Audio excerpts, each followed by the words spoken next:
Bonjour à tous et bienvenue dans ce dernier épisode de la saison 2022-2023. Pour ce dernier épisode, je vais vous montrer tous les paris que j'ai joués durant le mois d'avril ainsi que ceux du mois de mai. Je finirai par faire une conclusion de cette saison ainsi qu'à l'avenir de cette stratégie. Allez, c'est parti pour ce dernier épisode, l'épisode numéro 7.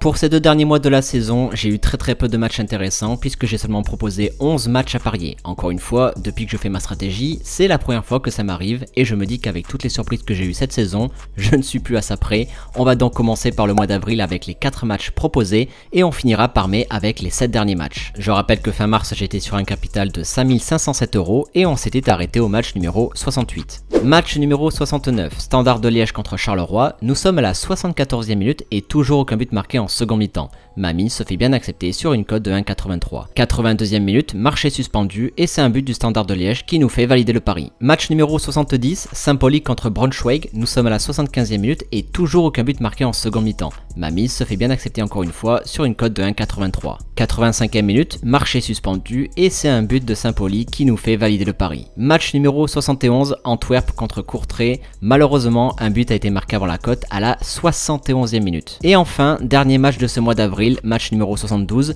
Molde contre Stabaek, malheureusement un but a été marqué avant la cote à la 55e minute. Voilà pour le mois d'avril, je remonte sur un capital de 7929 € et mon dieu que c'était dur d'obtenir une bonne cote dans cette fin de saison. C'est la première fois encore une fois que je vois un marché aussi catastrophique en termes de cote, car comme vous avez pu le voir, on obtient une cote de 1,83 aux alentours de la 74e, 75e minute, c'est énorme. Évidemment je sais que quand c'est la fin de saison, il y a beaucoup d'enjeux, beaucoup de matchs ont des buts marqués en second mi-temps, le marché prend en compte cette situation et les cotes sont un peu plus faibles. Ça je le sais, mais là c'est carrément bien plus bas que je n'ai pu voir sur les anciennes années. Bref, passons maintenant aux 7 derniers matchs du mois de mai. Match numéro 73, Stabaek contre Sarpsborg, nous sommes à la 68e minute et toujours aucun but marqué en second mi-temps. Pour une fois, nous avons bien la cote de 1,83, donc je suis plutôt content. Voilà, Mamie se fait bien accepter. 87e minute, marché suspendu et c'est un but de Sarpsborg qui nous fait valider le pari. À ce moment-là, je remonte donc sur un capital de 9515 €. Il me reste plus que 2 paris gagnants pour remonter à l'équilibre. Match numéro 74, Lens contre Reims. Malheureusement, un but a été marqué avant la cote à la 55e minute. Match numéro 75, Aston Villa contre Tottenham. Malheureusement, un but a été marqué avant la cote à la 72e minute. Encore une fois, à cause de ces cotes horribles de fin de saison, nous n'avons pas eu la cote alors qu'en temps normal je sais qu'on l'aurait eu. C'est assez frustrant mais bon, c'est comme ça. Match numéro 76, Leicester contre Liverpool. Malheureusement, oui, je sais, encore une fois, un but a été marqué juste avant la cote à la 71e minute. Bordel, c'est incroyable, c'est cruel, mais c'est comme ça, c'est le jeu. Et enfin, pour les 3 derniers matchs proposés, je vous spoil directement. Malheureusement, les 3 matchs ont vu un but marqué avant la cote. Match 77, but à la 62e, match 78, but à la 50e et match numéro 79, but à la 52e minute. Voilà pour ces 2 derniers mois de la saison. Au total, sur les 11 matchs proposés, 8 matchs n'ont pas été joués, 3 paris ont été gagnés et 0 ont été perdus. Je vous rappelle que fin mars, j'avais un capital de 5507 € et à la suite de ces 2 mois, je passe et clôture ma saison sur un capital final de 9515 €. J'avais commencé le début de saison à 10 000 €, mais comme j'avais réinjecté de l'argent venant de Polytrading qui était de 5000 €, c'est comme si au final j'étais parti sur un capital de 15 000 €, donc je suis en perte de 5500 € pour cette saison 2022-2023. Encore une fois, c'est vraiment dommage car si les cotes n'étaient pas aussi basses en cette fin de saison, j'aurais pu au moins gratter 2 paris gagnants de plus, ce qui m'aurait permis de revenir à l'équilibre, mais bon, c'est pas grave, ça me dérange pas d'accepter une petite perte. C'est donc la fin de cette saison 2022-2023 qui pour moi a été la pire saison que j'ai pu faire en termes de résultats et de problèmes concernant ma stratégie. Après le x48 sur les 2 dernières saisons,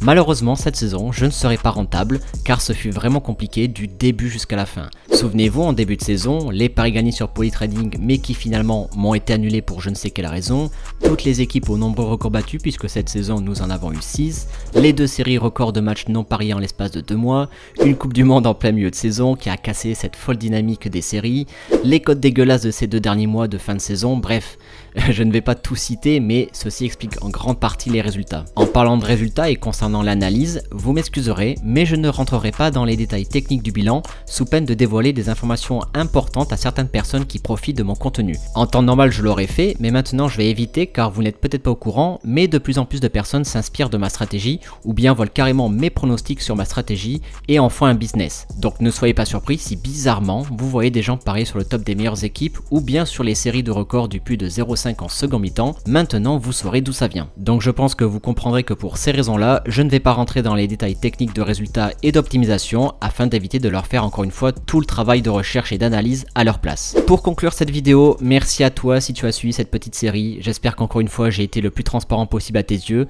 Malgré tous ces problèmes, j'ai beaucoup appris de cette saison, ce qui va me permettre d'améliorer encore plus ma stratégie pour les prochaines saisons. Malheureusement, comme je te l'ai dit, à cause de ces personnes qui volent et copient mes stratégies, je ne sais pas du tout comment je vais procéder pour la prochaine saison, mais dans tous les cas, je te tiendrai au courant. Et pour les personnes qui me le demanderaient, bien évidemment, j'ai toujours cet objectif d'atteindre les 100 000 € de capital. Ne croyez pas d'ailleurs que j'ai seulement cette stratégie en poche, non, j'ai plein d'autres stratégies par côté, mais maintenant je vais réfléchir à 2 fois avant de les partager sur ma chaîne YouTube. Allez, je te laisse là-dessus et je te dis à la prochaine, encore merci à toi, ciao.